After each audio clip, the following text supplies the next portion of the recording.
தற்பொழுது எம்.ஆர். விஜயபாஸ்கர் அவர்கள் கைது செய்யப்பட்டிருக்கிறார். இது பற்றிய முழு விவரங்களை பதிவு பண்ணுங்க சதீஷ்மணி.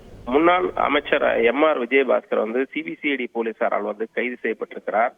ஏற்கனவே கரூரில் 100 கோடி ரூபாய் மதிப்பிலான நிலத்தை பத்திரப்பதிவு செய்ததில் மோசடி நடந்துள்ளதாக சம்பந்தப்பட்ட பிரகாஷ் என்பவர் கரூர் காவல் நிலையத்துல புகார் அளிச்சாங்க. அந்த புகார்ல இந்த மோசடி எப்படி பதியப்பட்டதுன்னா, சுமார் 100 கோடி ரூபாய் மதிப்புள்ள நிலத்தை அதற்கான தாய் பத்திரம் காணாமல் தொலைந்து விட்டதாகவும், அதற்கான சிஎஸ்ஆர் சென்னை வில்லிவாக்கம் காவல் நிலையத்துல பெற்று அதனை வைத்து நிலத்தை பதிவு செய்ய முயன்றிருக்கிறார்கள்.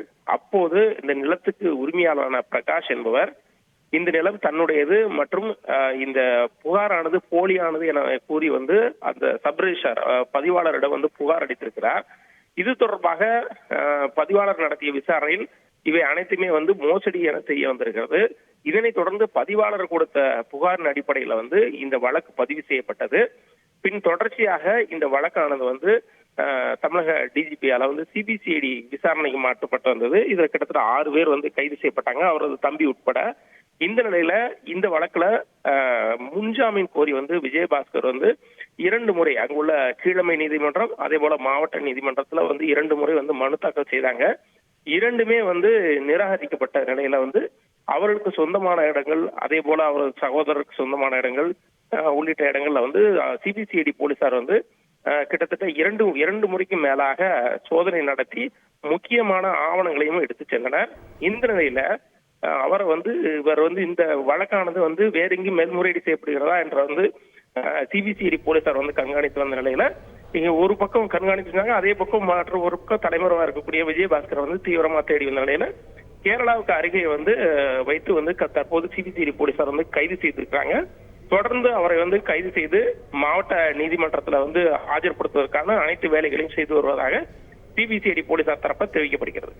சதீஷ்மணி, அடுத்ததாக சிபிசிஐடி போலீசாரின் அடுத்த கட்ட நடவடிக்கை என்னவாக இருக்கும்? இல்ல, இந்த ஏற்கனவே அந்த 100 கோடி ரூபாய் நிலத்தை பதிவு செய்ததுல மோசடியில 6 பேர் கைது செய்யப்பட்ட நிலையில முன்னாள் அமைச்சர் விஜயபாஸ்கருக்கு இதுல எந்த வகையான தொடர்பு இருக்கிறது, அவரோட பங்கு என்ன என்பதெல்லாம் அவருடைய வாக்கு மூலமாக பதிவு செய்வார்கள். மேலும் சிபிசிஐடி போலீசாருக்கு கிடைக்கப்பட்டுள்ள ஆவணங்களின் அடிப்படையிலும் அவரிடம் கேள்விகள் முன்வைக்கப்பட்டு அந்த கேள்விகளுக்கு அவர் அளிக்கும் பதில்கள் எல்லாம் பதிவு செய்து அதெல்லாம் பதிவு செய்து முடித்த பின்பாக அவர் சம்பந்தப்பட்ட நீதிமன்றத்தில் ஆஜர்படுத்தி சிறையில் அடைக்கப்படுவார் என்பதுதான் சிபிசிஐடி தரப்புல தெரிவிக்கப்படுகிறது.